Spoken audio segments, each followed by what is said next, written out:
Live, coming to you from Eastridge High School for tonight's Minnesota State High School League Varsity Lacrosse Contest. The 1-0 Eagan Wildcats and the 1-0 Eastridge Raptors. You hear the public address announcer for the high school getting ready to kick off the national anthem and the lineups. Starting attack, number 2, Ryan Colbert. Starting midfielder, number 5, Jack Stone. Starting defenseman, number 6, Thomas Messinger. Starting midfielder, number 8, Damian Schultz. Starting attack, number 13, Andrew Wilson.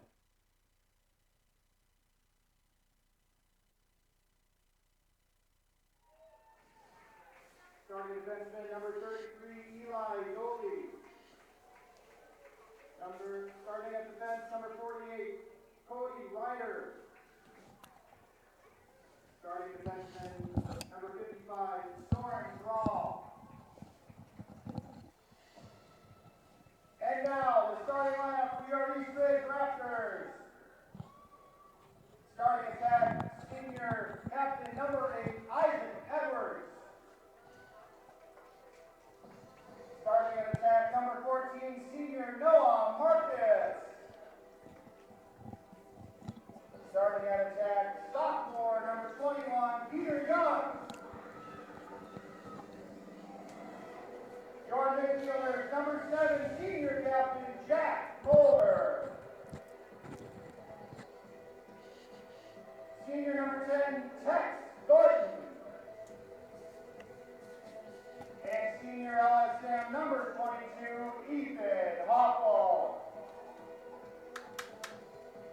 Your starting defenseman, number 6, junior Landon Greenley. Number 17, junior David Henry. And number 40, senior Ian Galvin. And starting in goal, senior captain number 19, Thomas Miles. Now please rise and move your hats for the national anthem.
All right, ladies and gentlemen, once again, welcome to Eastridge High School for tonight's Minnesota State High School League tilt between the Eagan Wildcats, the 1-0 Eagan Wildcats, and the 1-0 Eastridge Raptors. I got to my immediate right, Scott, who'll do tonight's analysis and play-by-play, and Jesse, as always, is on the camera. So, Scott, here we are 2 days removed from the season opener. Another nice test for this Wildcat team. Yeah, absolutely. I think one of the storylines here tonight is this is a rematch of the Section 3 title game from last season.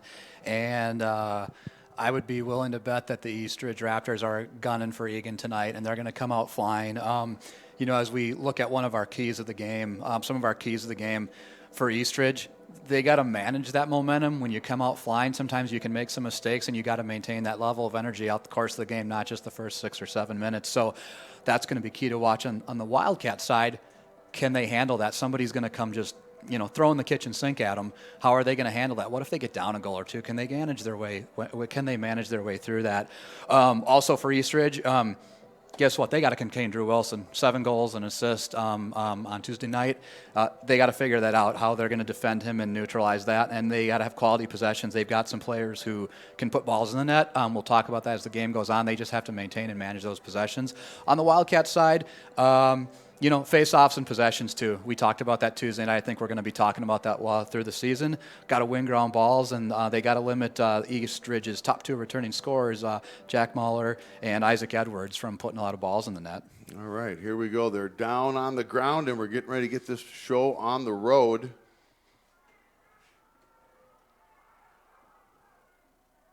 So not a face-off win for the Wildcats, but again, that process of if you lose it, slow the opposing team up and don't let them rush into the zone. Nice ground ball pick up there. Soren Thrall is bringing the ball up, crossing the midfield stripe. And let's see what the Cats do here. Tuesday night, a little bit more of a slow-down attack, not as much fast break as we've seen in the past. Let's see if they stick with that or kind of, move back to a more traditional Wildcat style. Well, we clearly kind of attributed the perimeter game on both teams on Tuesday night to that early season, jitters and just feeling each other out. So that's a great question. Are they going to go out and try to draw first blood? Or are they going to work it in and look for quality shots? There's a shot by Drew Wilson, a little ground ball shot that went wide to the goalie's right. Schultz bringing it in from behind the net. It appears, they're working that ball to their offensive left side. No coincidence that Drew Wilson is setting up shop over there. There's a spot he likes. You can see it, and they want to work the ball in there and see if they can get those opportunities. So Eastridge came off of a game Tuesday night against Tartan, and clearly not the same kind of test that the Wildcats faced. Another shot, not a bad shot actually by Wilson, that the Wildcats faced on Tuesday against Chanhassen. Yeah, 16-3. Tartan's not the kind of program that's at the level that Eastridge at. You have to play your schedule, but it looked like they just were. It was a warm up for them, and tonight's their first real test. And for Eagan, I think this we've talked quite a bit. That's nice work. Nice work. Quick goal, whips to number 9, and then over to Colbert for the score. 1-0 Cats. Yeah, that's a great finish there. Cole Gibson.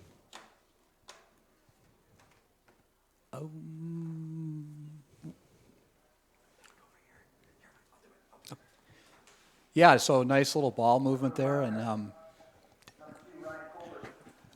move the ball around. Ryan Colbert, the attack snuck in on the backside of the net there, and a nifty little finish to put the Wildcats up 1-0. He also got the first goal on Tuesday night as well. Well, prophecy, as there's a turnover by the Wildcats. Eastridge takes over on the Cats' side of the midfield line. Oh, boy. Off the post wow. There. Everybody's scrambling for that loose ball. Looks like it's going to be Eastridge. So one thing we have tonight, we have a uniform green playing surface. Wildcat Stadium, of course, on Tuesday night. The grass isn't quite ready to be in midseason form yet, so certainly be a big difference for the Wildcats. Eastridge, of course, probably practices on this field, plays on it on a regular basis, but nice to have a uniform level playing surface.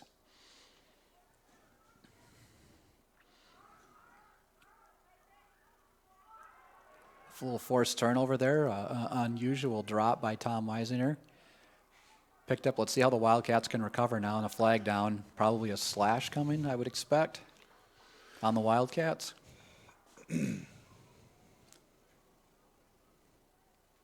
So one of the things we struggle with when a penalty is called is the referees signaling towards the scorer's table, which is on the opposite side of the field, which of course you can probably see if you're watching from home. We sometimes we can get an indication what that signal is. Other times we have to wait for the public address. So when we have it, we'll share with you. It is Soren Thrall that took the penalty.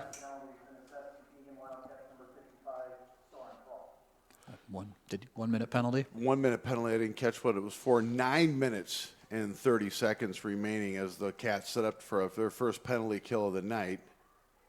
Donley on top with a lot of pressure, kind of contributed to that kind of errant pass. Eastridge resets. So here on the penalty kill, you want to, again, limit those top side shots, force them to the perimeter, and on a 1 minute penalty, forcing a turnover often can kill the penalty. Yeah, that'll do it normally.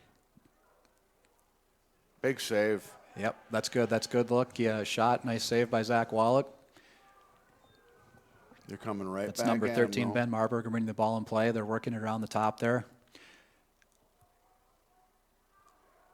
I'm not sure if Gallus got a stick on that or if it was just kind of a, he's trying to save it, and he may kept it have. in. Nice play. And that could go out on. It's going to be blue ball. All right, yeah, kicked out by Eastridge. A little bit of a misplay there by the Eastridge player. Gallus was there, jumped on it, pursued the ball, made a fantastic diving play. That ball would have been a Eastridge ball. Nice dive, keeps the ball in play, and although the Wildcats have now really turned it over, that took time off the penalty clock, and the Cats are now. Are we back at full We're strength? back at 1, full 2, strength 3, right 4. now. Yes, we have 6 now. So. Job well done. Again, nice hustle play by Joey Gallus there to force that ball up the field and kill some of that man down clock.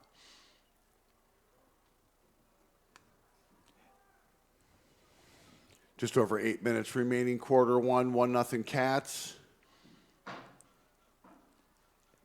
Eastridge is certainly being patient here. It looks like they're trying to work it around, see if and what Eagan will give them. Again, for Eagan, watching some of those high-profile scorers from here and knowing where they are, marking them up. Isaac Edwards, number 8, the leading scorer from last year for the Raptors, moving into the middle there. Cody Rader is on him like glue, watching his every move right now. Again, they're patiently moving the ball around and just waiting for an opportunity. And I think if I'm Eastridge, the more I have the ball, the more I keep the ball out of Egan's offense's hands. Yeah, I would agree. I also think, too, that the fact that they seem pretty patient right now as they're trying to set up for a shot. Another big save. Good save. And a quick unload over to Gallus. Gallus looking, but he's going to take it across the midline. You wonder if no one's just quite ready for this Eastridge team to step up. So, for instance, the Cats this past Tuesday, we had our guy that pumped 7 goals into the back of the net. He was clearly get the ball, he could make a move, draw some attention, get a shot. I just think that right now they're trying to feel the ball around. They're looking to see what the Wildcats will give them, but at the same time, too, no one's really saying, hey, I can. It's early, but no one's saying I can take over this game right now as Wilson turns it over, pull back to the goalie. That was number 17, David Henry, who knocked that ball loose. When speaking with Coach Van Sloon, he talked about David Henry. He guy who was the 4th or 5th pull last year on Eastridge's squad. Some great offseason work. He's up to the number 1 pull now. Said he was a key contributor, and he's expecting good things from him. He just forced a turnover off of, arguably season to date our best player. When you knock the ball out of the hands of a Drew Wilson, you create opportunities for your team. He picked up the ground ball and got it. Eastridge now has possession.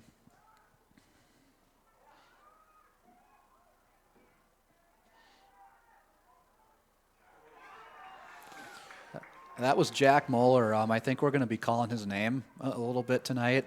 Last year he had 20 goals, 17 assists. He had 3 goals and 6 assists in their game Tuesday night. Was 3rd team All-State selection last year as a junior. So he's a talented player, and he made that happen. He pursued into the net. A couple Wildcat defenders, including Tom Percent to pursue him. He maintained the ball, went around the net, and got it in. On Egan's side, they good pursuit, good pressure, and they let up for just a couple seconds, and he got free. 5:51 remaining, quarter one, 1-1 Cats and Raptors here in Woodbury. Number 7, Jack Moeller, unassisted. Max Meekin brings the ball in to Egan's end. Going to slow things up, complete the exchange of players. It's like Billy Diffley up top. Trying to create some space. Big shot. Big save. He had the shooting lane, but it's not one of those lanes that's going to result in probably a lot of goals. There was so little traffic out front. The goalie had a pretty good line of sight as he brings it up across. Yeah, that Thomas Miles, got a little bit of playing time last year. He's replacing Peyton Bigsby, who was a stellar goalie for the Raptors last year. He's playing at Detroit Mercy, a Division I institution this year, so a big move for him. Thomas Miles is going to stop. He had a clear vision, as you said, Ken. The lane was there. He had a good look at the ball.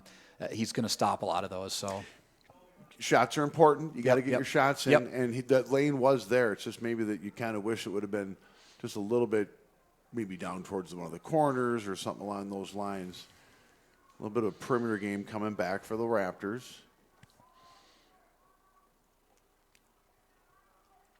The shadows are starting to set in on the southeastern end of the field with 4 minutes remaining, quarter one. 1-1 Raptors Cats, as your screen indicates. Oh, nice touch by Thrall, just to slow things down. Little tap out of bounds. Eastridge maintains possession.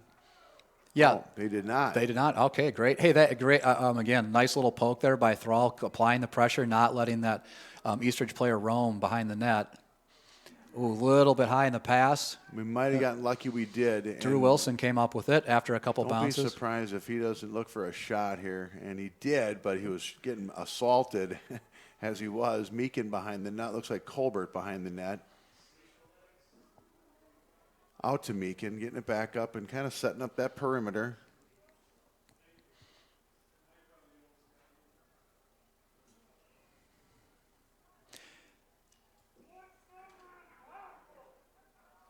Big shot by Meakin, but it did not even clear the defender.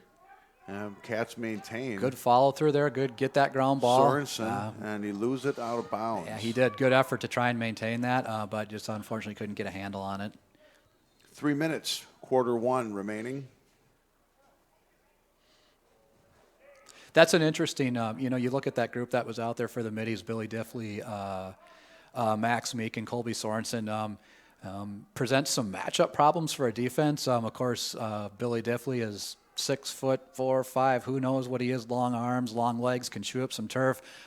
Max Meekin, strong, athletic player, has the ability to score. Colby Sorensen, very athletic too. It presents some matchup problems for the defense, and you kind of, in a situation like that, all 6 Wildcat players have to be marked up because they're all in their own right a little dangerous and have the ability to either put balls in the net or create opportunities for their teammates.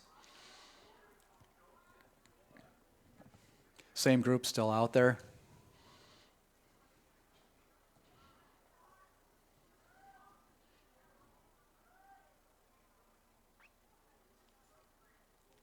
Again, Damian Schultz working that side. He's got a defender on him and a second one keeping a close eye on him. And again, I think as the Wildcats move this ball around, waiting for that right opportunity, for that opening that's going to come up. We talked last night about how a few of our players can draw an unusual amount of attention. Schultz is one of those guys. Wilson's clearly one of those guys, as they both kind of touch the ball there as it's on the ground. Oh, big shot, just a little off the money. But these guys will draw almost a double team. The longer they hold the ball, the more likely someone's going to try to collapse in there and try to limit his space. I will tell you that, Ken, the Eastridge defenders are not backing down. I would say more of their experience is on the offensive side of the ball. They are not backing down, and they are not. Nice hustle there by Meakin. Oh, they're going to give it to Eastridge. Wow. I guess the official's closer than we are. But they're not backing down. They don't appear to be intimidated, and they're pressing, they're pushing, and they're forcing Eagan to make some plays. 1 minute, 26 seconds remaining, quarter one. One apiece out here in Woodbury as the Raptors get the touch and move into the shadows. And they're content to kind of set it up. I don't know if they're playing for the last shot of the quarter, but they're a little personnel, some shifting around, and going to take a look at things. Jack Muller, number 7, with the ball, dishing it to Tyler Johnson. Again, if you're Eastridge, right, you want to get the ball in the hands of your scorers. Jack Muller on the field, he scored the first goal. It looks like Isaac Edwards is on the field too. It's a quick release. It's a nice shot there. Yeah, it was a nice shot. Created a nice lane. It would have been a tough shot had it been right on goal. I think the goalie was set up to make the save, but it clearly was kind of came out of nowhere as Gallus. Hey, that was an outstanding play by Soren Thrall there. Isaac Edwards. Yeah. That's a 22 goal scorer coming in, approaching that nice takeaway there. Forced turnover by Soren Thrall, and Gallus did pick up the ground ball. Unfortunately, Egan couldn't maintain possession. Right. All right, Cats. The flag down. 19 seconds remaining.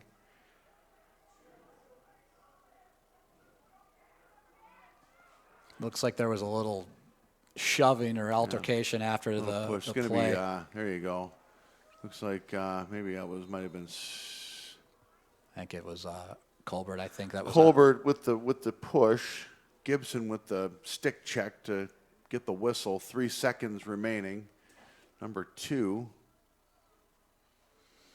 We're getting a lot of this information secondhand. But we do know that we're going to be down a man for the final 3 seconds as we prepare to switch sides and start quarter number 2. 1-1.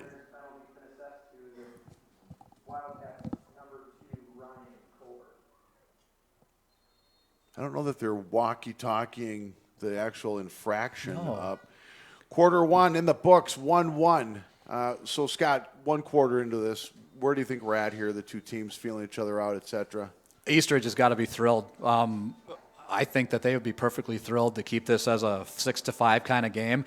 What's happening, they're limiting Egan's time with the ball. They're not doing a whole lot on offense. They're just kind of playing catch.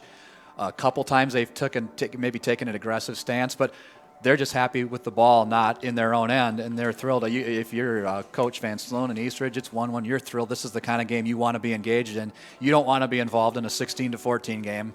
Egan's got enough firepower to win that, but I think that defensively, maybe Egan's got to be a little bit more aggressive and not let them just sit and play catch. And the offense is going to come for Egan, but it's a low-scoring game. There's just it hasn't been a lot of scoring opportunities yet. No, I like your thoughts on that too. It falls under the your best offense is a good defense. I mean, you keep the ball out of the hands of the Wildcats, and you're clearly limiting their ability to score. That's not to say that it's a game where they're going to get goals, but that slowing down of the pace, that perimeter game, it's probably a lot more about keeping the ball out of Egan's hands than it is about being selective about their shots and whatnot. Yep, and it may be a little bit, we talked a lot on Tuesday night about first game jitters. You're seeing a little bit of that carry over here, not as many, but you're seeing some people drop some balls that normally wouldn't drop balls, and it's windy out there. We don't know what kind of an impact that's having. There's a pretty a healthy gust of wind. The flags are moving around quite a bit. So, again, feeling each other out. Egan's got to find a way to spend more time in Eastridge's end, and maybe be a little bit more, force the issue a little bit defensively, and not let them sit around and play catch in our end. Well, clearly, us playing Chanhassen Tuesday, we've got a little bit more of a feel for where we're at than the Eastridge team playing Tartan. Not as much of an indicator about where they're at right now. They don't really know. They clearly should have won that game by about the margin that they did. Right. So it's they don't have as good a feel for where they're at. So that is an important thing to remember. So yeah, absolutely. And again, I think if on the Eastridge side, it's like keep doing what you're doing. This is kind of where they probably want to be after the first quarter. So Egan's down, man down. We didn't get the penalty time with the length of it. Again, as Ken mentioned, we're hearing the name of the player that's in the penalty area, which we're able to see. We aren't getting infractions in time. So we'll have to make do with what we have, right? I think he's out for a minute, but I don't recall the infraction. I don't think they told us. And so we are Ouch. Ooh, that's critical there. Sorry, Ken. Yeah, no, we clearly needed to maintain possession and get back to full strength here, but it is what it is. So 11:39, the quarter just started. We're a man down. It's 1-1 Raptors Wildcats out here in Woodbury. Boy, that's precious when you're a man down and you get possession. It's like you want to walk the ball in the zone and just run around and kill time, and it's all turnovers are critical on a man-down situation, which it looks like we're back at full strength. And we are back to full strength, but boy, it would have been brilliant to come back to full strength with the ball as we got Wildcats, Eagan in tight. Oh, there we go. Finds Schultz for the goal. Hey, a little bit more of that fast break, right, that we haven't seen as much of yet. A great pickup. They gave Eagan had some green space to run with, carried it in, brought in some defenders, and a nice dish off, and Damian Schultz finishes it off there. Yeah, and again, too, we talked about, I think every bit as much as Eastridge is thinking, hey, the possession is king when you're playing a team with the firepower of the Wildcats are saying, hey, we need to be a little more of a sense of urgency when we do have the ball because we've got the firepower. So bing, bang, and a goal, 2-1 Cats, 11:15 left in the second. Let's see if they don't decide to kind of see if they can't create a little separation, a little distance between themselves and the Raptors.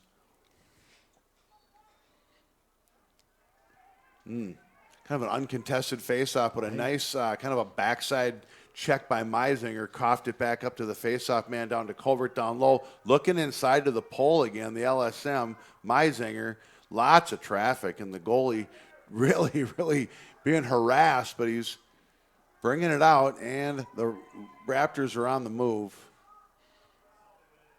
Another stick check by Meisinger. Eastridge will maintain.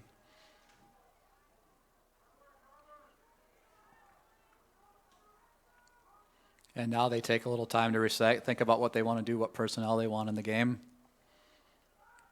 Again, too, I think from this point on, I'm going to look at them kind of slowing down the pace as saying, hey, we got to find the right shot, but also maintaining possession does prevent the Wildcats from having possession.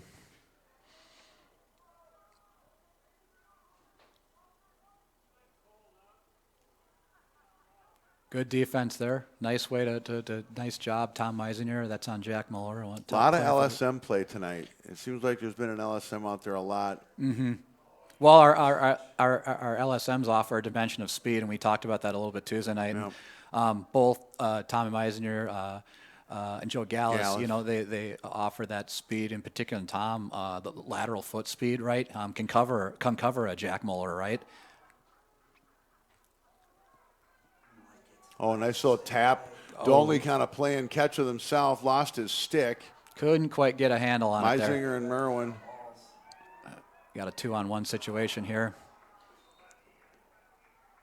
Ooh, that looked a little dangerous for a second, and nothing really amounted from it, but there was a 2-on-1. Yeah, there was a little bit of a rush. Looks like there may be a timeout. Probably by the Wildcats, if I'm guessing correctly. It kind of looks that way, yeah.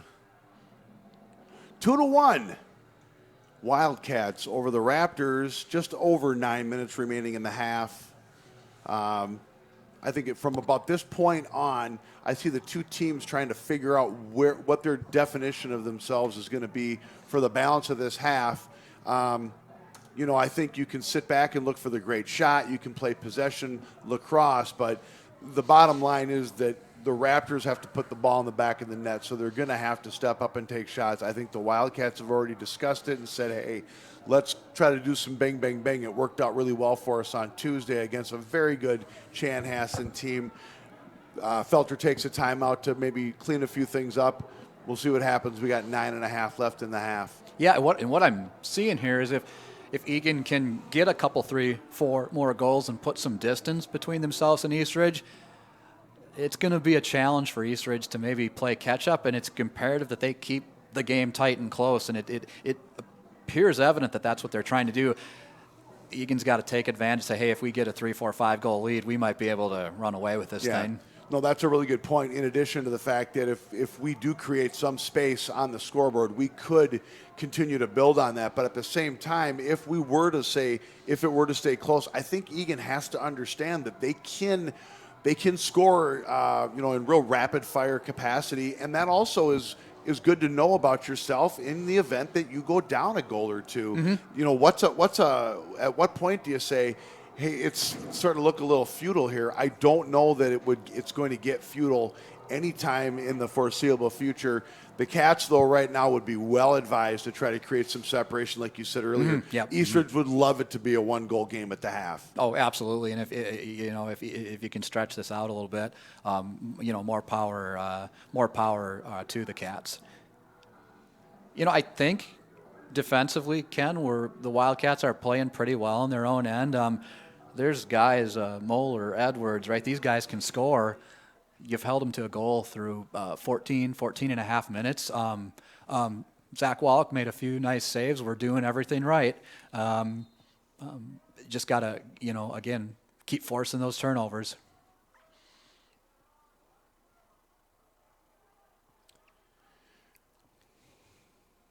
Just an interesting note here. It appears in the game plan from what we're watching so far that Soren Thrall's been assigned to spot up number 8, Isaac Edwards, the attackman from the Raptors, who was their leading scorer last year. It kind of appears so far that where Edwards goes, so goes Thrall. Right. Thrall's got some huge advantages. He's a big kid. He's got some experience behind him, and clearly he's done something to let the coaching staff know that we want this guy on 8. So Yeah, it's right. When you get an assignment like that, that's a reward, right? And Soren's a strong kid, aggressive player, and big challenge for him tonight. Let's see if he can hold up. And that turf has a couple of slips that we've seen, and the skies are clear now, but there has been rain moving through the area. When that ball hit the turf, you would have loved to have seen Whips be able to reach out for it as Donley picks up a ground ball. He's going to hold on to it this time. Yeah, he is, and he's looking, and he's got several options. Wilson, quick look. Colbert with a score. Oh, nice work and a good finish by Ryan Colbert. That was a rough angle, but a nice 2-pass score, and that's a 3-1 lead for the Cats. 8 minutes remaining, quarter 2. So you saw kind of the best of both worlds on that. Donley with the ground ball after some tough defense down in the Cats' end. Carries it about as long as he can, looks to his left and finds Schultz, who quickly crosses the crease with it. Hits Colbert on a bad angle with a great shot and score. Yeah, good finish there. I like what I saw. I saw that Donley possesses the ball, runs upfield, makes a pass. Drew Wilson fakes a move, drops the shoulder to the inside to Schultz and over to Colbert for the finisher there. Yeah, clearly you'd expect almost any of those 3 guys after Donley could have justified taking a shot, but they still patiently found a little better opportunity. And that is a blue ball. And boy, when the the ball's moving around fast, that happens really quick down there. Just a good tic-tac-toe, right, between the 3 attackmen. Yeah, these guys, they've played together enough where those passes normally connect. So that's a real tough spot for that goaltender to be in. Gibby bringing it around back to Schultz. We're under 8 minutes here. Tanner Whip's going to carry it in, look to see what he has. Back to, it's Colbert Schultz behind the net at the X. Boy, nice recovery by Wilson with the shot and the score. So Schultz really had a good look, and I'll tell you, had he not hit traffic with that shot, it would have been the goalie was clearly screened, but the screen prevented the shot from getting there, and Wilson very attentively scoops up the ground ball shot, score 4-1 Cats. 7 minutes remaining second quarter. The face-offs tonight have we came out of the blocks kind of hot. That's a point of contention for us this year just because we don't know where we're at. It's been about 50-50, I think, right now. I don't know that we haven't dominated, but at the same time, we've gotten our share. A lot of them are these secondary possessions, and we're still fighting for it. You'd prefer to get them a little sooner. It looks like the Cats are going to come up with this one. Gallus with the pull down to Colbert, working it back behind the net to Schultz. And now, if you're Eastridge's defense, now your head just spins like, wait a second. Yeah. Coach said this number 13, and now we've got 8, and we've got 2, and oh no, there's other people shooting. Who do we cover? What do we do? Well, you'd have to assume that the intel came through about some of the firepower that we have. I don't know you can fully appreciate it until you're trying to cover one of 5 prolific scorers on any given, personnel exchange.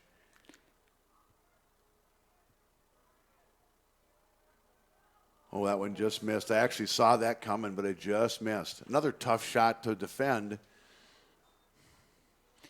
We got a few guys that'll push the issue up in there and then kind of roll off this invisible pick and then create a nice little shooting lane. But whether or not it's high percentage or not, as we take it back out top. There's a pull, hit the post. It's Jack Stone down there on the crossbar. Again, talking about Jack Stone's versatility, we've seen him Tuesday night, a little playing behind the net, a little moving down low, all over the field. Has the versatility to almost play a hybrid midi/attack, right? There's a quick one. Wow. And there you go. That's another perfect example of that versatility, kind of the spoon-fed shot. Worked himself from around the back of the net, just got the head of his stick out front. Knew where to go with it over conceivably the left shoulder of the goaltender. 5-1 Cats, 5:48 remaining quarter 2. And you're in that spot now. We talked about that separation. Right. The Cats clearly do not lay off the gas on this one. Now, conceivably they can push the issue and even get caught flat-footed and give up a little bit of an odd man rush. Yep. And a little bit of luck and they don't score, and it's worth the risk at this point. Yeah. They want to keep scoring if I think they you do. can. And I think what's changed in the second quarter, they're moving the ball around the offensive zone, but they're not waiting as long to move towards the net. They're making a couple moves, a couple passes, then getting a shot, making a more aggressive move towards the net, taking more chances than they did early in the game, and it's 5-1 now. 5-1, and they got us with a ward. I got the Eastridge team with a ward, it looks like. The goaltender, failure to advance. No touch, right? So there we go. They're clearly. Colby's. Oh, we got a timeout, Egan. And okay. That's another, you almost kind of can predict it. Things are kind of melting down a little bit. Not really sure. I mean, that was a turnover waiting to happen. Yep. So you call the quick timeout. 5:20 left in the half. 5-1 Cats.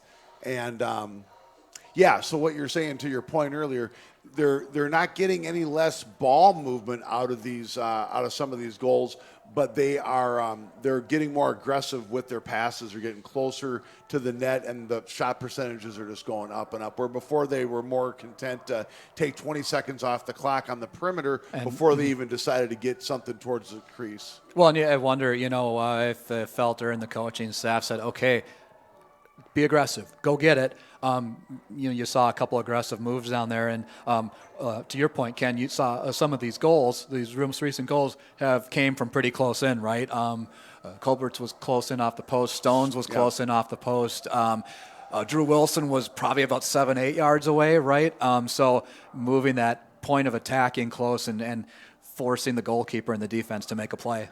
Yep. And now it maybe what they were doing before was working in Eastridge's favor a little bit because they were able to keep the Wildcat attackers and middies in front of them. And when you start creeping in towards the net, it's like, what do I do? Where are they? Hold on, what am I supposed to be doing? Right? And who do you cover? Right? Well, and with some of the firepower that we have, you think of firepower, you think of guys who can shoot with both hands. They got blazingly fast shots that they can put here, there, or everywhere. We got guys that are versatile to the point where they can operate with great efficiency really close to the net, too, and there's a lot of us. So Eastridge right now is kind of getting a feel for what the scouting report maybe didn't quite demonstrate, and that is that we're a pretty deep team, and we're coming out now we're looking very confident right now. Yep. Colby Sorensen, who is a nice save by the Eastridge goaltender. Yep, good stop there. Thomas Miles with the save. Yeah, a lot of harassment there. I like what I'm seeing right now. Now they're being aggressive. Yeah, okay. Eastridge will maintain 4:45 on the clock. 5-1 Cats. Soren Thrall marked up against number 8. Yeah, another forced turnover. That's that's the second, at least possibly the third forced turnover for Soren covering number 8, Isaac Edwards. Diffley runs well, too. Long legs, pass back to the middle to Wilson, who's kind of a mauled from behind. Yeah, but he sure was. Sorensen picks up the ground ball, kind of directing traffic here, the sophomore.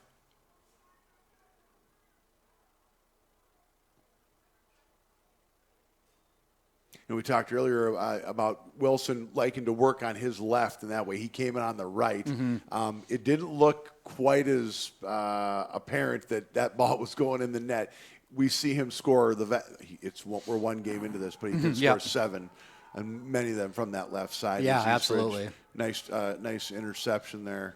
But you like what he does, right? This is on film. People are going to scout, going to watch this. If you're going to have the kind of season that I think he wants to have, you're going to have to be able to play on both sides right. and prove to the opposing team and the coach and on the film that, yeah, I can go to my left and I can go to my right, and you can't stop me either way. So good luck, right? Less tendencies, less predictability, Yep. More versatility.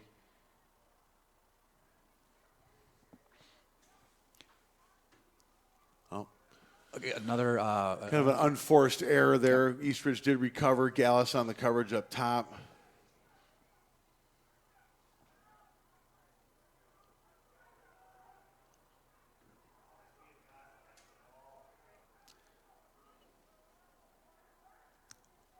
Who's going to get this ball?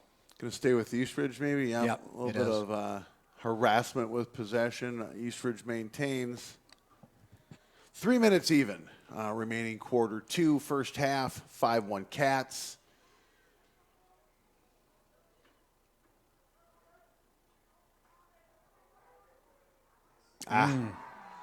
That was Ben Marburger. He just kind of came around the top side and didn't stop moving, and eventually created a scoring lane for himself. No, you see Diffley got caught up in the pick. Yeah. Gallus was just, I believe it was Gallus, a little bit caught up in the pick, too, from the non-picking side. And once the scorer got past the pick, he just kind of ran away from the coverage. So 5-2 Cats, 2:49 remaining.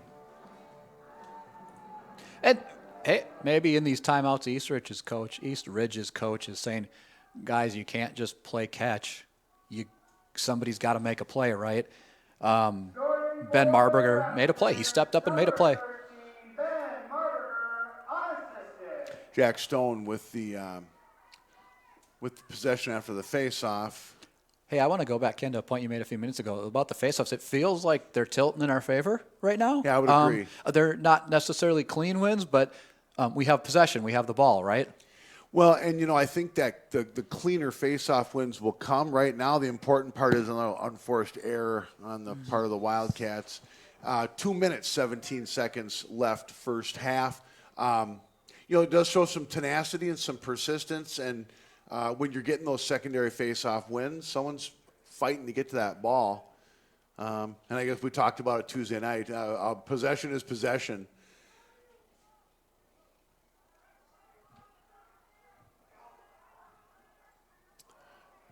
Tommy Meisinger with a nice stick check.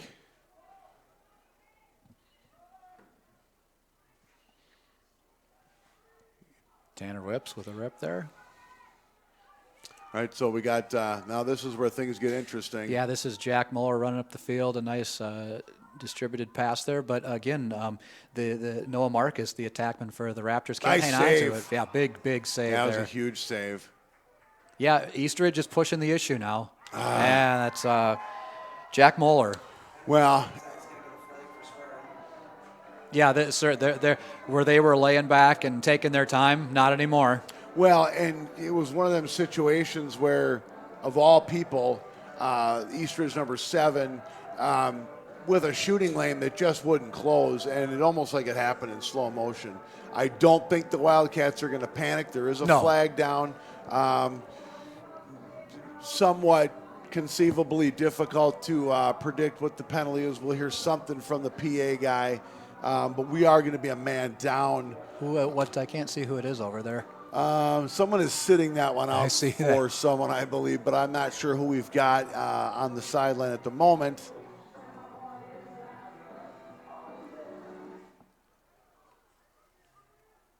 Public address announcer. We're waiting for the call here.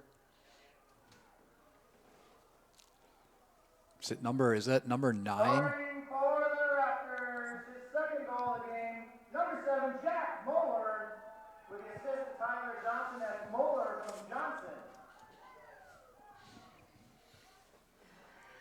No call yet on the penalty here. The public address covering the goal, of course, for the home team. So a critical time here. Let's see in a man down situation what we can do. Nice pick. Now you got to keep the possession. That was 29, I believe. That's Wyatt Bucky. Yeah, that is Wyatt Bucky up, seeing his first varsity action. No. That hit the side of the net. Oh, wow. Love the public address announcer. Yeah. Wow. He called it for what it was. Yeah. 45 seconds remaining. Eastridge just turned over possession. That's Donley looking for an out to Meakin. Nice play. Yeah, get it in the hands of your short sticks. Meakin's the guys that fast. Sure. Yep. Sure hands. Ooh, little errant shot. We maintain possession, though. 30 seconds. Schultz will set it up for us as there's a fairly full moon straight away out from the press box off to the northeast, I believe. Looks like there may be a timeout. Eastridge, maybe. So when we come back, Eagan will have possession, and Eastridge is in again. So in a man down, priority number 1, hold on to the ball. Yeah. Better have a good look at the net if you're going to take a shot, right? Because your number objective is to kill the man. I'm too close to hockey season, guys. To manage and kill off the man down situation, and that's what Coach Felter will be drawing up here. And with 33 seconds left in the half, boy, if we could. 5-3. We're updating our scoreboard. We got 30 seconds remaining in the half. For a little bit there, I think to the casual observer, one might think that the Cats might run away with this, at least for the balance of the half. I think the game of lacrosse, for the purists, they completely understand that a 4-goal advantage is that can turn in a big hurry. So we're sitting here up 2 in Wildcat country over here in Woodbury. Looks like the Raptors have taken the field. Cats are finishing up some business. With possession and 30 seconds remaining, we'll see if we can head off to the sideline for the halftime and keep things on the drawing board and get ready to come out in the third quarter and keep pushing towards this hopefully the second victory of the year. Yep. And hey, this is a opportunity. Coach Felter and the staff, you got to kind of drop a play here, and ideally, you want to work this down and get a shot. Maybe inside of 10 seconds, unless they present you one that's too good to pass up on, and see if you can go in 6-3 at halftime. What you don't want to do is turn the ball over and give Eastridge a chance to put in a goal and make this a 1-goal game at halftime.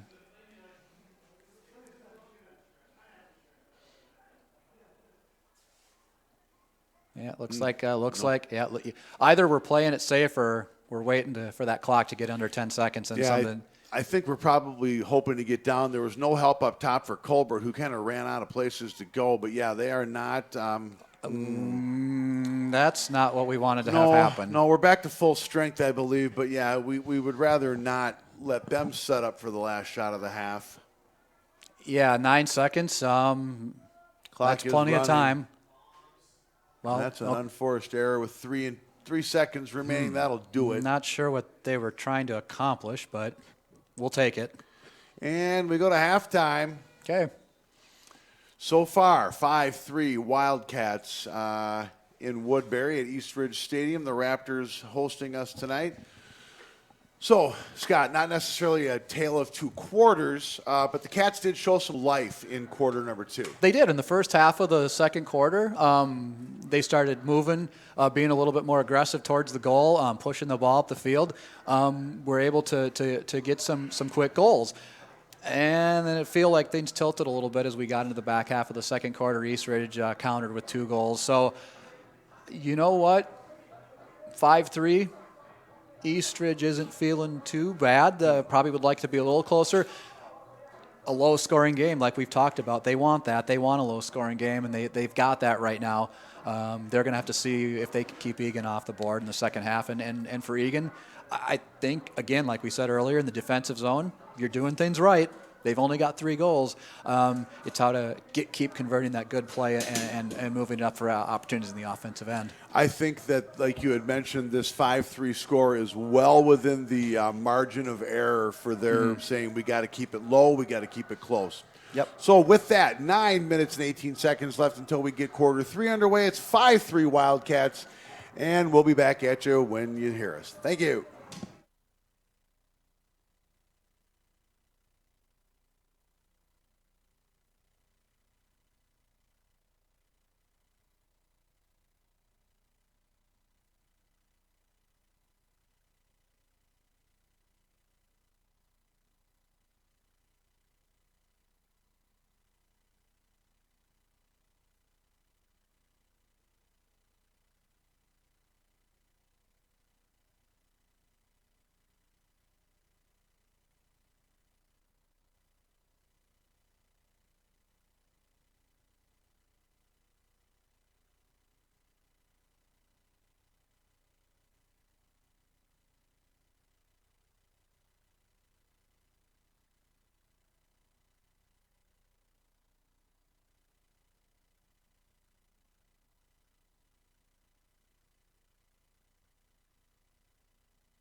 Team is back in action here. Halftime is now officially over. The full moon in the southeast sky, kind of accenting this cloudy sunset reflection over there to the east.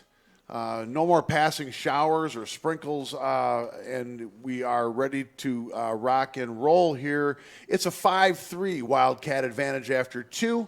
Both teams trying to kind of finding their level, kind of figuring out what they need to do to finish this out. The Cats had a nice burst of energy, opened up a 4-1 lead, I believe maybe even a 5-1 lead, and the Raptors answered twice. We got the boys on the circle, ready to rock and roll, and we are underway. Yeah, let's see what the teams come out with, see the halftime adjustments that are made, and see how this game goes. Again, the Eastridge wants this low-scoring tight game, and they're going to be completely okay with that. Eagan's going to want to do is try to explode a little bit like they did early in the second quarter and open things up and make it a little more difficult on the Raptors. So let's see what the adjustments are made and see how we move forward. Again, late in the second quarter, it felt like Eastridge was taking more aggressive stances, opportunities towards the net. Let's see if that continues. Let's see if the Wildcats are going to allow that. And I think something too, a matchup that we've been talking about throughout the game, that Soren Thrall, Isaac Edwards matchup. See if Soren can continue to kind of limit what Edwards is doing.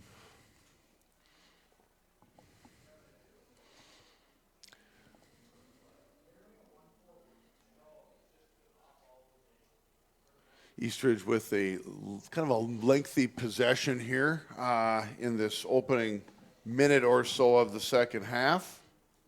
Trying to work it inside, but they're also being selective. Yeah, doesn't it feel, Ken, like they're moving back to the first half, just sort of playing catch, moving it around and waiting. It's number 13, Ben Marburger. He has a goal earlier tonight. Edwards kind of posted up in front. Number 4, Zach Merwin, been on him for this first minute 30 of the half, and Eastridge doesn't look to be in much of a hurry. Again, we can't say it enough. They do prefer this lower scoring affair, and the Cats right now are just going to try to survive this lengthy possession and then get back down and try to get on the board themselves. Oh, would have been a nice poke check there on that pass by Meisinger. Shot kind of sailed over the net, looked like it got deflected or his stick got bumped. That was Edwards with the inbound, and that was 7. Yeah, Jack Mueller with the shot he scored earlier tonight. Clearly a little off the money, but yeah, I think his arm or stick got bumped. Key player last year for the Raptors, again, going to be a key player this year as well.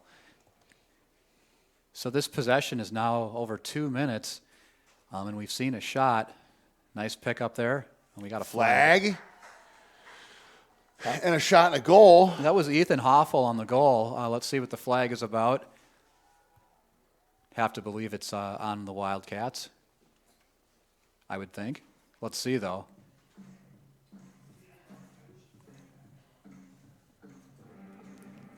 Looks like it's going to be, I'm going to go with, from here, I'd have to say Whips. It looks like Whips is going to take a knee as the Wildcats bring in their defensive package to kill this off. It looked like a pretty clean body check. I don't know if he got up around the chin or the head.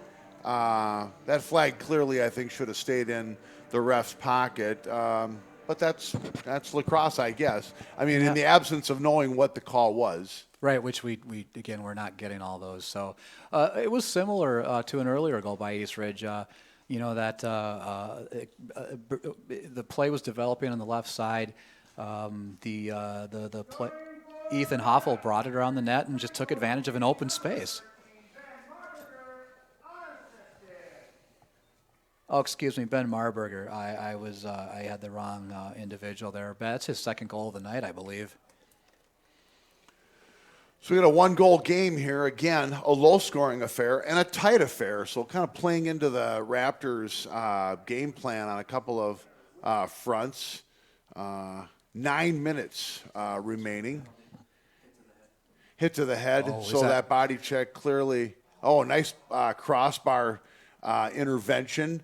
As Donley picks up the ground ball and he's looking, but he's probably going to be very cautious. Now you got to slow it down because I believe those hits to the heads are 2 minutes unreleasable. I believe I didn't. Did you hear what it was I didn't called? hear what Okay. he said, and we didn't see the ref either with the we unreleasable gesture. Typically that contact to the head is this. Now this is critical. Eli Donley brought up the field, got possession. Got to be smart. Got to play catch. It's all about ball possession right now. We are even, so it Okay, clearly okay. wasn't unreleasable, which is huge. So the Cats bring back in their normal defensive set after the penalty kill, which was successful. Donley with a nice ground ball. He legged it up, got it over to Stone, who got it in behind the net, and nobody was thinking shot as Damian is starting to work that right side over to Wilson and back up top. So we're again maybe back to an early game strategy. The guys are just moving it around the perimeter. You got to feel like they're looking for Drew Wilson, trying to create an opportunity on that offensive left-hand side. That was a good That shot. was a big save. Though. Yeah, nice save. It was a nice shooting lane, fairly unobstructed. Oh, nice stick up by Gibby, I believe. And it's going to be Eastridge ball, but he did prevent a little bit of an outlet pass by getting that stick up. And the goalie's going to handle this one. He's had good legs tonight. He's put some miles on.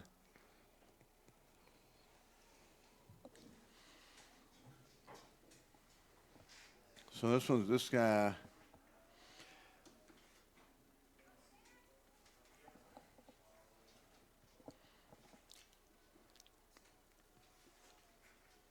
So we're now almost 5 minutes into the third quarter, and except for a brief respite down here, Eastridge has had possession of the ball in Egan's end. Nice job by Donley to get it back to, I believe, Stone, who gave it back to the goalie, and he's in trouble, but he's got himself a little. It was Gibby, actually. Yeah, nice hustle Now by there's- Cole Gibson to there's come over Rader there and kicking it to himself. he just can't get a handle on it. You almost feel a timeout coming here. All right. Okay. All right. Well, nice little stop in the action there. Even the announcers were kind of tripping over themselves. That was very kind of claustrophobic and clustery play.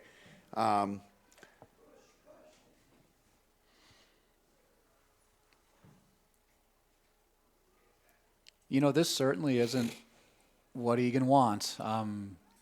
You can't allow Eastridge to set up shop, and you know, with the exception of about 45 seconds of the quarter, they've been in Egan's end, and it's I think what's key now is to kind of reverse that trend, get a possession, get a goal here, change the momentum a little bit, take back control of this game. Defenseman brings it out for the Cats. Tossed on down to, I would imagine, that's Colbert, who just worked it inside with the touch behind the goal. And we got a Gibson, Stone, a Whips midfield line out here now. Again, adds another dimension to the attack. Oh, he's going to circle him for a shot. Oh, traffic. You saw a little bit of that. You saw a little bit of that speed there, right? As he picked up and accelerated behind the net. Unfortunately, couldn't convert. And the Raptors have the ball back and are again in Egan's end. There's Gallus. That's that Gallus with a nice again. Oh boy! Oh, come on. That's going to be two separate incidences, I believe. Well, the Cats are already bringing in that penalty kill package, and I just don't understand. Clearly, the physical game is not welcome in Eastridge Stadium tonight. We haven't seen it out of the Eastridge Raptors. Maybe they're familiar with this refereeing crew. We play a little more of a physical game. Gallus is a terrific LSM who put a couple of nice body shots on that individual and got flagged for it. And then one flag wasn't enough, so they had to throw another one. So we are down. I think one flag was for the initial contact, and I think there was some secondary contact too. So we'll have to see what the infraction or infractions are. They took the music down, but we still haven't gotten official words. So the penalty kill package is out there now for the Wildcats. And again, you know, you can't say that it's not being called both ways. The Raptors are not playing as physical of a game right now. There's Isaac Edwards. He's been rather quiet tonight. That's the first we've heard from him on a man-up situation. All right, so we're all knotted up at 5 with 5 minutes remaining third quarter. I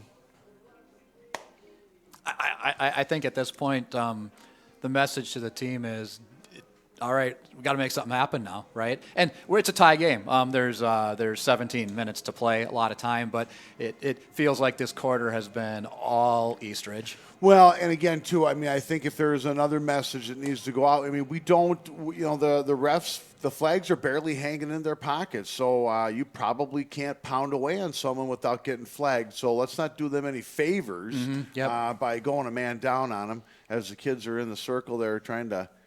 Scoring for the Raptors, number 8, Isaac Edwards. Well, Meisinger giving fits to that LSM up top. And that ball is going to go through. All the That's way going to be out. an unforced turnover, so the Cats will take over. Stone's going to bring it in. And we are going to get this 4 minutes, 55 seconds remaining. Looks like Whips has the ball on top on the right, takes it back out top to Stone.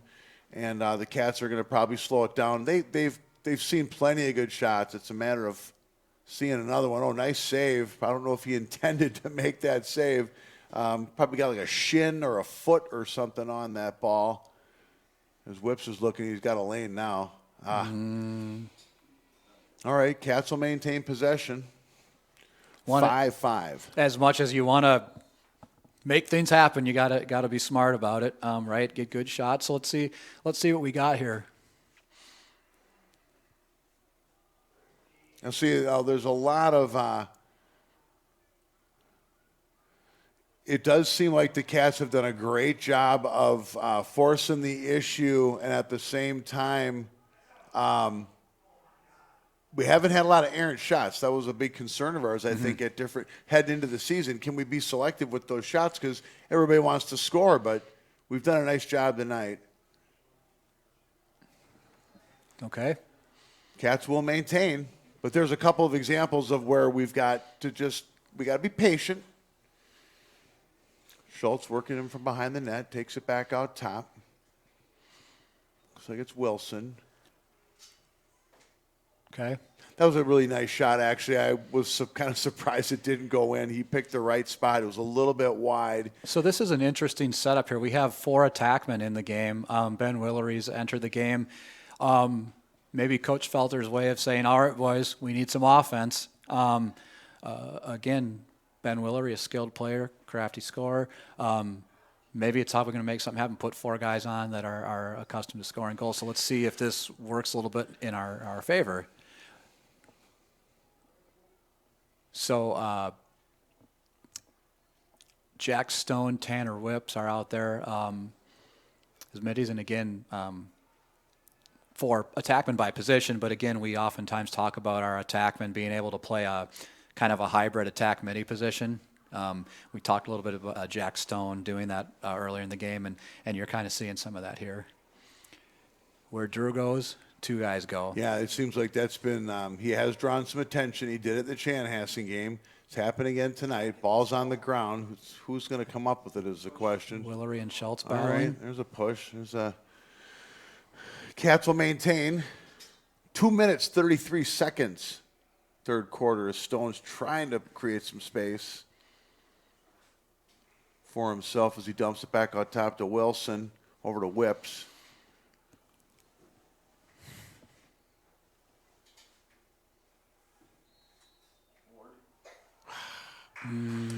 Whips on the Ward with the turnover. 2 minutes just about left in this 5-5 contest.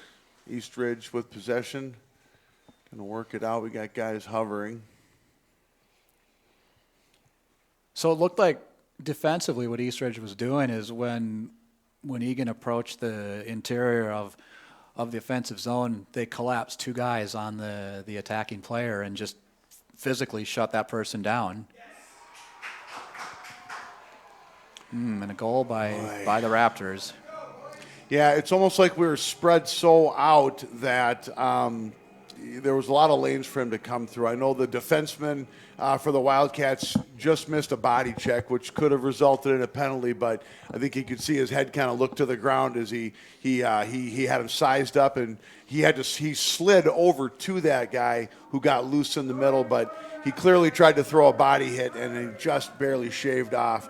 So the first lead of the night for the Raptors at the 1:56 remaining mark. It's 6-5 Eastridge. An awful lot of game to go, I think we would all agree, Scott. Yep, nearly 14 minutes. So we talked in the pregame about one of the keys to the game for Eastridge was they're going to come out with this momentum and this energy and this excitement, and how could they keep that up through the game? They came out with it. It dissipated pretty fast. They've got it back now, and for them, can they maintain this through the fourth quarter? Can they manage their emotions and play, or are they going to run out of gas and give Eagan an opportunity to get the lead, and take back control of this game?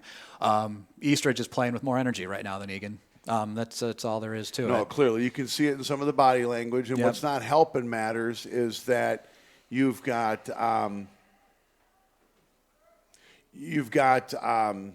a situation where they're able to move the ball around, and they've got the momentum, and we're down, and now is the time for them to try to add to their lead.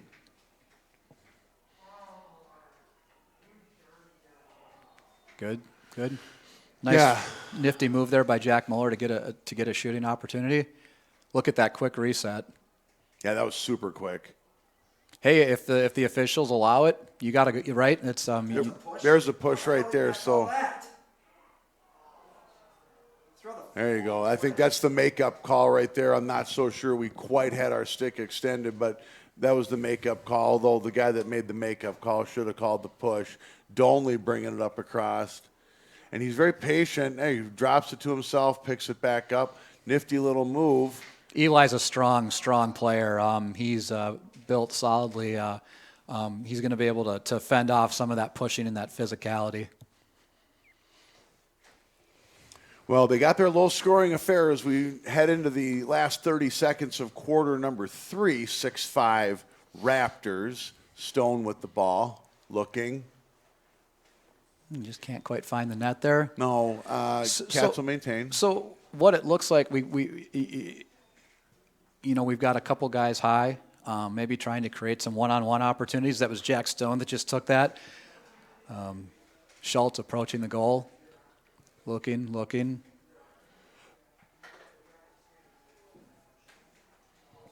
Down to 9 seconds here, a short amount of time. This would be a critical goal if you can get one in. Got Not blocked. sure that one, not sure it made it all the way through. Well, here we are. We're 3 quarters in. The Raptors have a 1-goal lead. We've been talking all along about a tight game if they can keep it close.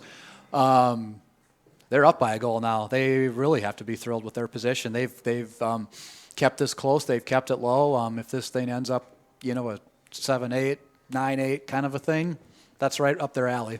Yeah, if there's ever a time that the Wildcats need to flip the switch and just forget about the scoreboard, forget about what got us to this point, a couple of the errant penalties, because clearly I think we've been more penalized than the Raptors, and you have to stay away from what's putting you on the sideline, and the physical play is what's doing it right now. So if they could flip the switch now, there's 1 quarter, 12 minutes remaining. The Cats probably had the advantage on the roster as far as who's got more pure firepower type scorers. It's a matter of just maintaining possession, and those face-offs are starting to kind of be a point of contention because in a possession game when your opponent is more than happy to just play keep away, you want to try to come up with one of those. And we'll see some teams later in the year that slow down, deliberate, manipulate the pace of the game. That's exactly what Eastridge has done now through 3 quarters. They've controlled the pace of the game, and as you said, Ken, if they are confident they can win faceoffs, it's going to be an uphill climb for the Wildcats, right? Again, we don't have stats in front of us, but I would imagine 75% of that quarter, if not more, was played in Egan's end. Yeah, I would agree. So, we were winning some face-off or getting possession on some of the face-offs early. It felt like we were maybe 50-50 at halftime. Tilted more in Eastridge's favor as we've moved into the third quarter. Well, as that momentum builds too, once that ball gets flicked out of the circle, that extra momentum will just help you, hustle out there and get to that ball. So, We're in game 2. It's April 18th today. The season is young. I think in the 12 minutes ahead of us, we're going to learn a lot about our team. And remember, we talked on Tuesday, only 9 players returning from last year's playoff roster. This is a young team. Let's see what they're made of. We're going to learn a lot about them in the coming 12 minutes. And if they can respond and play the lacrosse they're capable of, would be great to see. Hey, and this is how we can win faceoffs, right? It took him a couple tries. Meisinger finally comes up with it over to Rader, back to Wallach.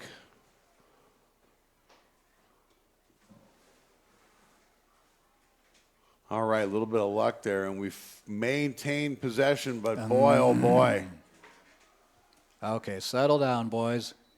Yeah, I'm not exactly sure what was going on there. I thought the over back should have been called a little bit sooner than it was. So Eastridge will get the ball with 11:30 to play, and we're going to get this quarter officially underway. That was kind of scrum-like there for a while.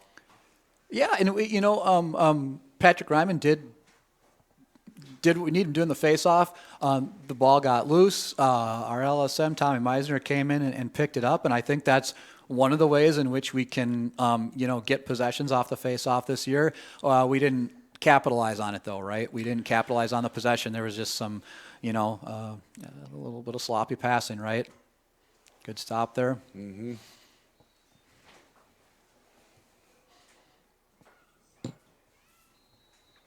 Okay, as a team, as you're growing and developing, you got to be in situations like this. You got to know I can function in the fourth quarter when I'm down by a goal.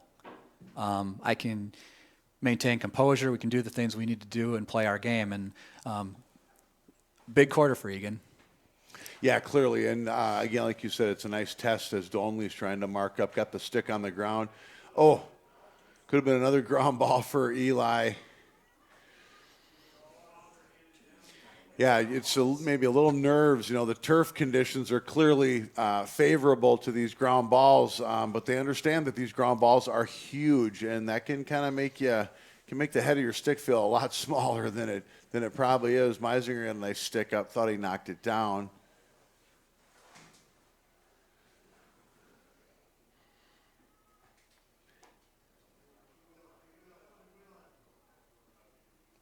That's nice defense by Cole Gibson. Way to stay with it. There's a nice stick up by Meisinger. He might outrun these guys, and with the extra length on that stick. Nice. There we go. Nice ground ball pick up there. Yep. Maybe that's what we need to get us going. Now set up, take your feet. time. Yeah, exactly. Well done. Yeah, I like the ball in number 8's hands. That's not bad. Let's see what he's going to do.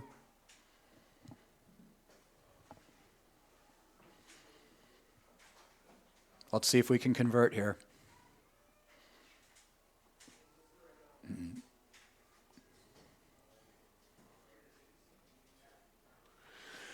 Back top to Wilson. I think he's looking for that one-on-one, but he doesn't have quite the room to move down low.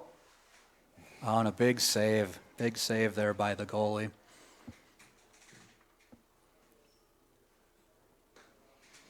Just under 9 minutes. How long does he get?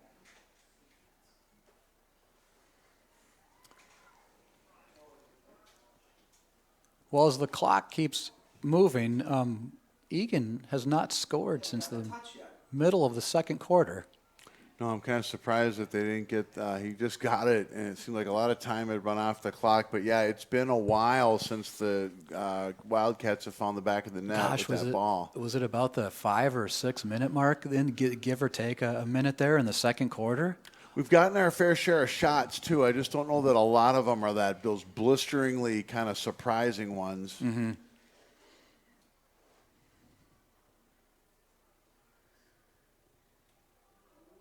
Wow, he came through there Yeah, somehow. he really did. Somehow he did get through there.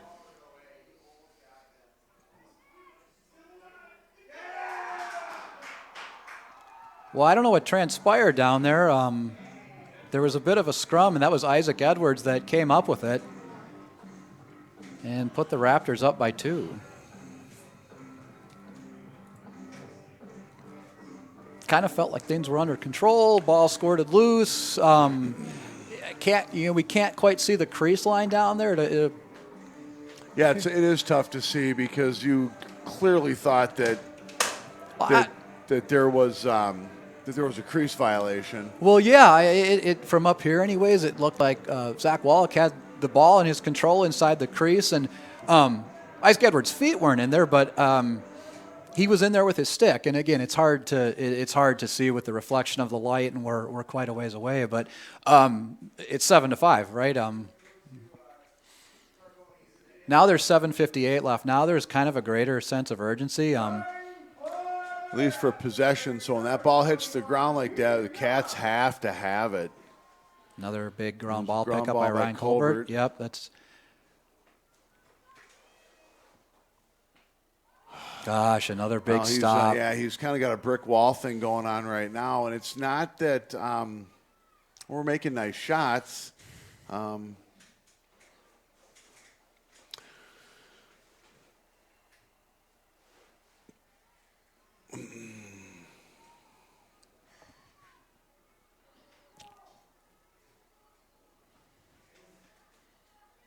Yeah, expect the Raptors to kind of lose a little bit of their impatience right now and kind of settle back in and see if they can't grind a minute or two off this clock. Well, right, to start the fourth quarter, they took, 2.5 to almost 3 minutes off the clock?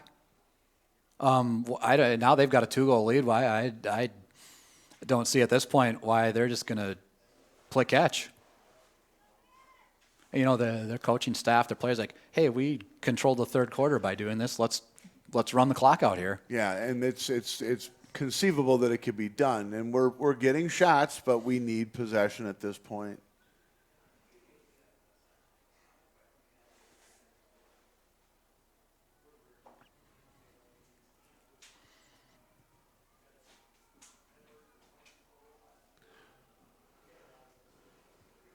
Yeah, we got to. Yeah, that's Jack Mueller. We talked about him in the pregame. He did that by himself there.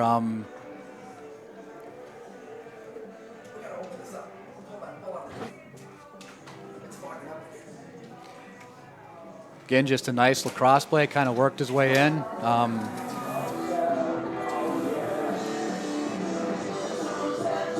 fogging up. Cameraman was telling us our window is fogging up. We're steaming things up in here. We're steaming things up in here. 6:20 remaining. 8-5 Raptors. You can hear the music coming over the PA system here. Yeah, I'm at a little bit of a loss for words here. The scoring drought now has reached 2 quarters. I would never have thought an Eagan team, we'd be saying that with an Eagan team, right? Just we're prone to get some goals. Hold on to your hats, Raptor fans. That's a goal by Jack Mueller, his third of the night. So again, you want quality shots, but at this stage of the game, you have to start widening that swath of what is a quality shot, because I don't think we've gotten a ton of shots. And you referred to the little drought that we've been going through with 5:55 remaining. Looks like Diffley's looking in. Yeah, I think you gotta go back to, there was a stretch of the second quarter where felt like we had this under control. We put in 4 in a row, and it feels like we abandoned a little bit of what we were doing, and that was working for us, right? And it was a little bit more quicker movement, around the offensive perimeter and cutting to the net, taking some aggressive chances. Thomas Miles, another stop. If the narrative of this is going to become that, and let's say Thomas Miles has done a great job in net tonight. 4, 5, 6 big stops. Felt like we said the same thing on Tuesday night about the goalie from Chanhassen. Sure. Yeah, he kept them in the game, and right. Clearly that's. Yeah, good fucking call. It's Okay. about time we've got ourselves a failure to advance and maybe a timeout. Eagan. Yep. Well, I think you're inside of 5 minutes. You got to move fast now. You do have to move fast. And that doesn't mean take a terrible shot from 35 yards away. It means move fast and play with a sense of urgency. Yep. Eagan scored 4 goals pretty quick in the second quarter, probably over the course of 3 or 4 minutes. It can be done. You just got to make it count now. And those face-offs are going to become absolutely critical. Yeah. If they win a face-off and control the ball for 2.5 minutes, it's going to be tough. We're going to keep, we said we're going to keep coming back to that theme throughout the year, and it's going to prove really critical tonight. We got to get one quick, win a face-off, get another one quick, and get ourselves back in the game. From the out-of-town scoreboard, there was a heavyweight title bout tonight. Number 1, Prior Lake faced number 2, Minnetonka at Prior Lake, and we've learned that Minnetonka won that game 7-4 after being down 3-1 in the first half. So a huge early season matchup. Those rankings are early in the season, but nonetheless, that's pretty exciting and a huge game in the Minnesota lacrosse scene. Minnetonka's pretty highly touted, a talented team, and they proved it tonight, coming up with a big win, coming from behind against Prior Lake on their home field. So there was a couple other big games in progress tonight. We don't have scores. Stillwater and Matamidi played just up the road in Matamidi. Again, a huge game in Section 4. And Eden Prairie and Wayzata also played too, respectively ranked 5 and 7. So those games are in progress, and we don't have scores. But big night in Minnesota lacrosse. All right, 4:56. Cats have the ball. Looks like Meakin working around the outside. And again, there's a sense of urgency, but at the same, it's a delicate balance between that sense of urgency and the necessity of trying to get quality shots.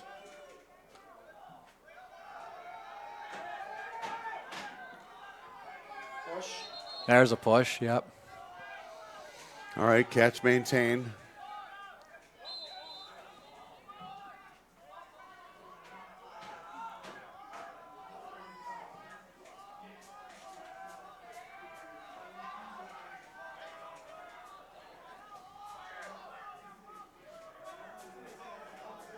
Got to work it around.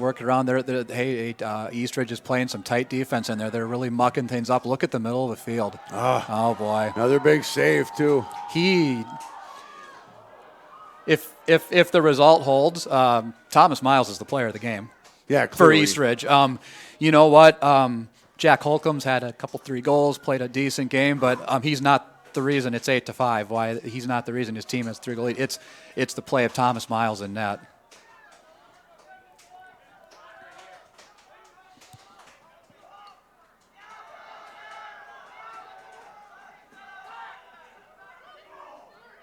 Another ground ball pickup by Ryan Colbert. They're mucking up the middle of the net, and you know what? Maybe that's been the difference here. Maybe that was maybe an adjustment. There was a little more room to play and move in there earlier in the game. There's nothing there. No, there isn't. The passes don't get through. The shots aren't getting through. Some of them are, and Miles is stopping them. Yeah. 3:10 remaining fourth quarter. It might seem odd here to bring a winter league game in comparison into this, but when in the South Metro Winter League, Eagan played Prior Lake in the final of that game, and Prior Lake won that by a goal in a low-scoring game, much like this. And what they did, they mucked up the middle. They played physical, and they wouldn't allow any penetration, and they kept the score low. And Miles again. Another save. Nice clearing. Ball's on the ground. Well, we're inside. We're at the 2.5-minute mark now, and now there's not time to. Yeah, not running short of time. Yeah, they are now.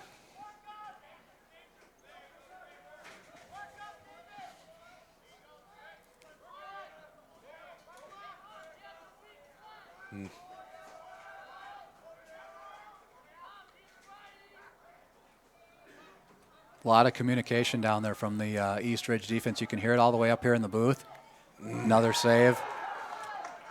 Now you're inside of 2 minutes. How many saves has he made this quarter? Yeah, 3, it's 4. been, I mean,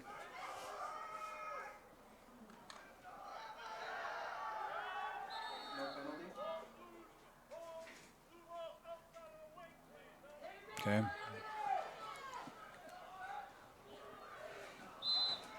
147. Cats down 3.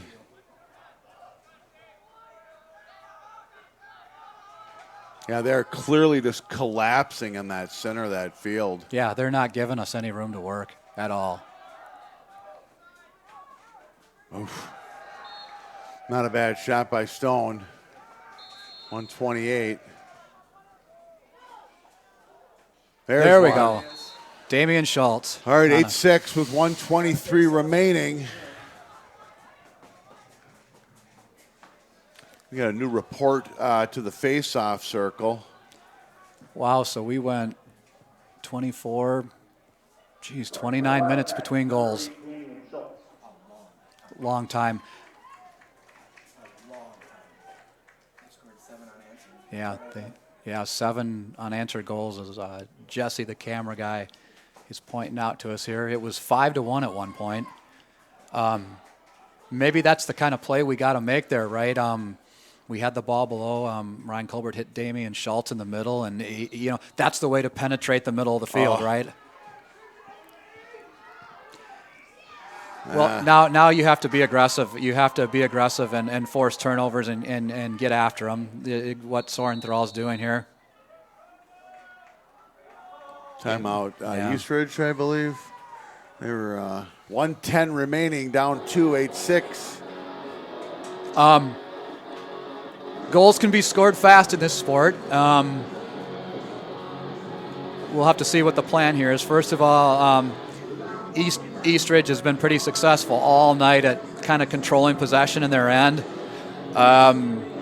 Egan's got to find a way to force a turnover, right? That's all there is to it at this point.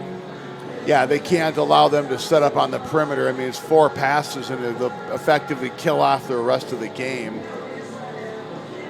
So it's game 2 of the season. If the result holds, part of you wants to say it was a learning experience. We took some things away from it. On the flip side, come time for sectional seeding, come time for state tournament seeding, having a loss like this on the books, can be a little problematic, and that's your concern here. The schedule is a little more friendly over the next couple weeks. We'll have some opportunities to work out some kinks, but this was an important one, and it's not over yet. But this was a win you kind of want to have, and Clearly. this is a statement game for the Raptors. And again, the game's not over yet, but when at critical points in the game, Eastridge kind of took control of the game. They did. They certainly struck when the opportunity was right. Yep. They played kind of lethargic lacrosse at different times, but when it meant something, they were there. All right, there's our turnover. Maybe even a little stick to the head. Back to Eastridge, according to the referee. Just under a minute remaining, and again, like you said, Scott, they do have to be aggressive. They have to hack and push, and That should be a blue ball. there you go. Okay. Right, blue ball. 48 seconds remaining. Like the aggressive play. So now it becomes a kind of imperative. You've got 2 possessions to get this done. You got to move the ball down the field and score fast, and then win a face-off and call a timeout and set up your final play. So again, you'd like to get this done here by about 20 seconds to go. And Jack Stone, hey, one of the leaders of the team, one of the key captain, comes in and gets it done. Or was this the last 25 minutes? So we're down 1, 29 seconds remaining. Jack Stone took the clearing pass from Wallach and Thrall, and he looked for an outlet pass, and they just kind of separated to cover his options, and he just looked inside, took a quick dip of the shoulder, got real point blank, and dumped one in the back of the net. Down 1, 29 seconds, his face-off is big.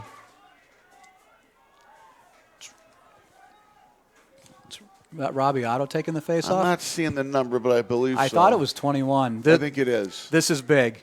This is a big face off. Wrestle it out.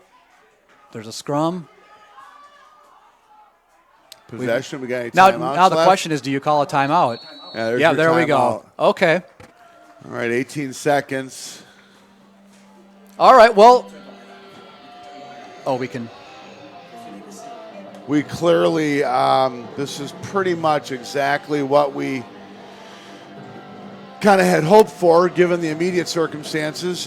Get within one, get possession, another face-off win, kind of a tertiary win. That ball got kicked around for a while, but we did come up with it, and we called the timeout. We got a chance to set up a play to try to tie it. There's 18 seconds. I think you get one shot. And how and when you take that shot and where that comes from, it doesn't. I think you have to kind of take the shot when it's there. If it's Yeah, at I the think 15-second mark, or Yeah. if it's at the 3-second mark, you're not. It's not the last shot. It's going to be the last clean shot. Yeah. When we do take it. Well, and too, if you draw the clock down until 3 seconds and you miss the shot and it goes out of bounds and you have possession, you leave yourself with a second and a half. And we have 18 seconds on the clock now. They don't have the tenths of a second up on the clock No, yet, so they we do don't. not. That, which is unusual. That's pretty normal to see that these days. But I think the first clean look, you go and you make it count. And hey, worst thing that happens is Thomas Miles gets it in his stick. If the shot sails wide, all right, you set up and do it again. Maybe there's some advantage to taking an early shot if you got the look. For Maybe that maybe you reason. get a quick look, and I would like to believe that Drew Wilson's the guy. Looks like it's Whips, Colbert, Schultz, Stone. Stone with the ball. There's Wilson.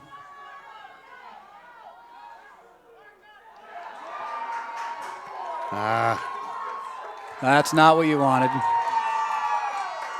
Well, I think you can see what it means to them. Normally, you're not going to react that way after a regular season win. This is as we talked about on the Tuckcast, this is about last year. This was about a section final game, and this was important to them, and this was important to their program. And, maybe that's not the best looking shot we would have hoped for late in the game, but it was a low shot. Could have snuck through. Sure. Thomas Miles is the story of the game tonight. The Eastridge goalie. That was kind of completes the package. They clearly controlled the clock. They clearly stayed off the sideline in the form of penalties, and they had the goaltending. So kind of the triad of what you need to do to win a lot of lacrosse games: control the clock, be relatively unpenalized, and have some strong goaltending. So hats off to the Raptors in this early season win for them, and we'll clearly that we're not finished with them yet. No, and we'll see where we go from here. And we have to assume we're going to cross paths again in the sectional playoffs. All right, there's a little motivation now. They're going to play Benilde on Saturday night. And after that, their schedule kind of loosens up, and it's relatively easy. They're a team that, hey, maybe they're going to lose to Benilde Saturday. They're a team that could end up 12-1, right? And they could be sitting with the number one seed in the section. So Let's see what plays out for Eagan. Back to the drawing board. We got to learn from this, right?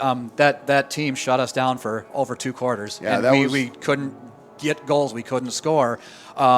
They got the game they wanted, a tight 1-goal game, and we need to go back and say, how do we win games like this? How do we react? Coach Felter will see the film, and there will be some teachable moments on there to say, how do we counter this? How do we attack this? It's on film. People are going to see it, and they're going to try to replicate it. Yep, absolutely, and that's exactly right. So with that, Cats fall tonight 8-7 in Woodbury to the Raptors. Both teams gave a really nice effort. Cats go to 1-1. Raptors hold at 2-0. And that's it for the broadcast team. We'll see you next week in Wildcat Country. Stay well.